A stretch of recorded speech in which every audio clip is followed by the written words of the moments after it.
भव्य दिव्य महाकुंभ में जहां श्रद्धा और आस्था का सागर उमड़ रहा है, वहीं इन दिनों महाकुंभ में एक बाबा इन दिनों खास चर्चा में है। जी हां, हम बात कर रहे हैं आईआईटी बाबा की। उच्च शिक्षा और अध्यात्म का यह अद्भुत संगम हर किसी को हैरान कर रहा है।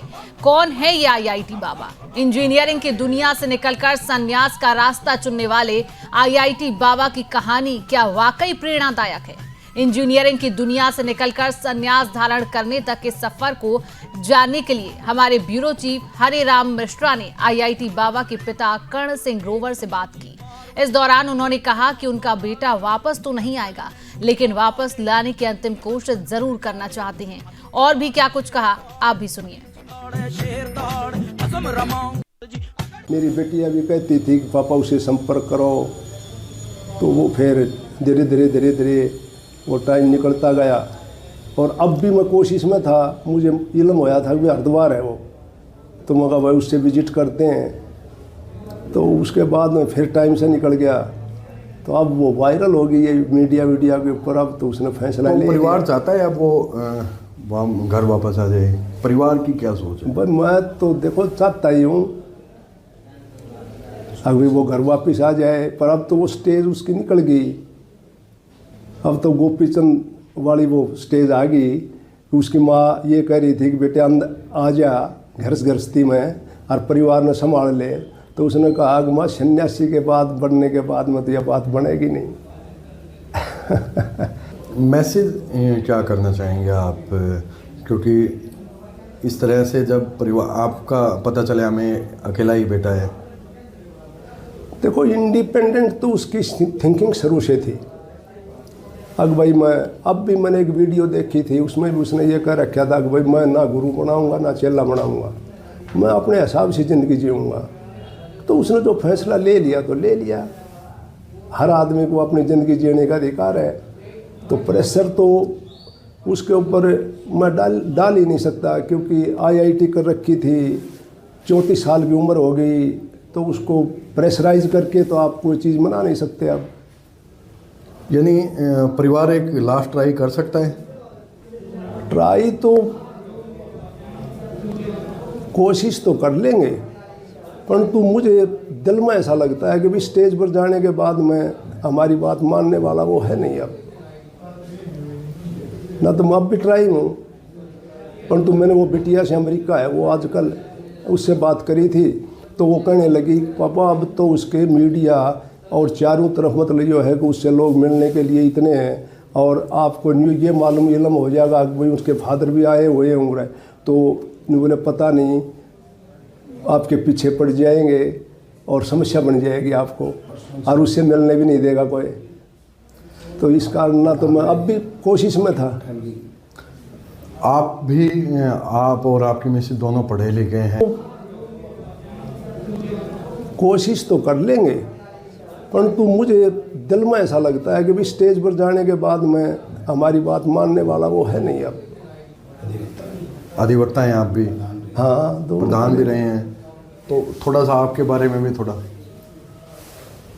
अब मेरा तो ये था कि भाई LLB करी, फिर MA भी करी थी जयपुर यूनिवर्सिटी से, उसके बाद हम प्रैक्टिस में आ गए, और 1983 का मेरा रजिस्ट्रेशन हाई कोर्ट का।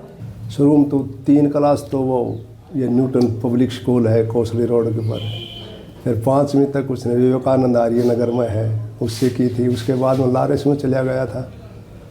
लॉरेंस से +2 करने के बाद में उसने 6 महीना कोचिंग ली नारायणा, जो आईआईटी के पास है, वहाँ उसकी रैंकिंग उस टाइम बहुत ठीक थी, 600-700 के बीच में थी मेरी समझ में तो। और उसके बाद में एडमिशन हो गया, तो वो कहने लगा कि फर्स्ट जो चॉइस है मैं उस आईआईटी के अंदर जाऊंगा। फिर मैं अभी देख ले, मैं तो ये कह रहा था मैं अभी दिल्ली बुल्ली ले ले, हम भी मिलाएंगे। नहीं बोला ना, बम्बे जाऊंगा। मैं बम्बे चला गया, आईआईटी कर ली। आईआईटी के बाद में कैंपस के अंदर उसके आते थे वो ये कंपनियां आती थी जॉब के लिए, तो उसने मुझे कहा कि भाई वो कंपनी वाले आते हैं और कैंपस से ही ले जाते हैं, क्या करूं? तो मैं उसको कहने लगा, मैं कहा भाई ये कंपनी वाले तो बक्कल फोड़ते हैं, 2 लाख का काम करेगा जब 1 लाख रुपए देंगे और पढ़ ले। फिर उसने मास्टर ऑफ डिजाइनिंग करी। उस दौरान फोटोग्राफी का भी उसने काफ़ी चाव था, साथ साथ फोटोग्राफी का भी उसने मामला जोड़ा, वो भी उसकी अच्छी प्रोग्रेस मिली। और उसके बाद में उसने 6 महीना के लगभग दिल्ली एक कंपनी के अंदर सर्विस भी करी। फिर वो जो बेटी थी वो कनाडा थी, वो कनाडा ले गई उसने, 2-2.5 साल तक वहाँ भी उसने सर्विस करी कंपनी में, जो एक अच्छी वो रेपुटेड कंपनी थी उसमें। उसके बाद में कहने लगा भाई मैं तो नौकरी नहीं करूँगा और मैं तो इंडिया आऊँगा। तो मैंने यस कर दी, आ गया। आने के बाद में वो उसने फिर अपना दिल्ली चला गया। दिल्ली 3 महीने तक रहा। गर्मी का मौसम था, गर्मी उर्मी लग गई। उसके बाद में मैंने उसको टेलीफोन में वो मैसेज कराया व्हाट्सएप पर, भाई धन दौलत और साम्राज्य तो फिर मिल जाते हैं, परंतु ज़िंदगी चली गई तो फिर कुछ नहीं मिलेगा। फिर वो मसूरी की तरफ, धर्मशाला और मसूरी की तरफ चला गया। उसके बाद में उसने अपना ये फैसला ले लिया सन्यासी बनने का। जब ये फैसला लिया अचानक लिया गया या फिर पहले ही उनकी कोई ऐसा था कि वो इस वेश में जाए? वैसे तो इस साइड में तो उसका काफ़ी अर्धकुंभ था, उज्जैन में भी वो गया था, घूमता फिरता तो वो रहता था हमेशा। क्योंकि एक मेरे पास एक किताब थी राहुल संस्कृत्यान की घुमक्कड़ शास्त्र, वो भी उसने पढ़ी थी और उससे वो उस किताब से काफ़ी प्रभावित भी था। और फिर यहाँ सर्दियों के मौसम में तो वो उत्तरी भारत में शिमला मसूरी साइड में चला जाया करता। और अचानक तो फैसला हमें तो बताया नहीं उसने कि भाई मैं ये फैसला लेने जा रहा हूँ।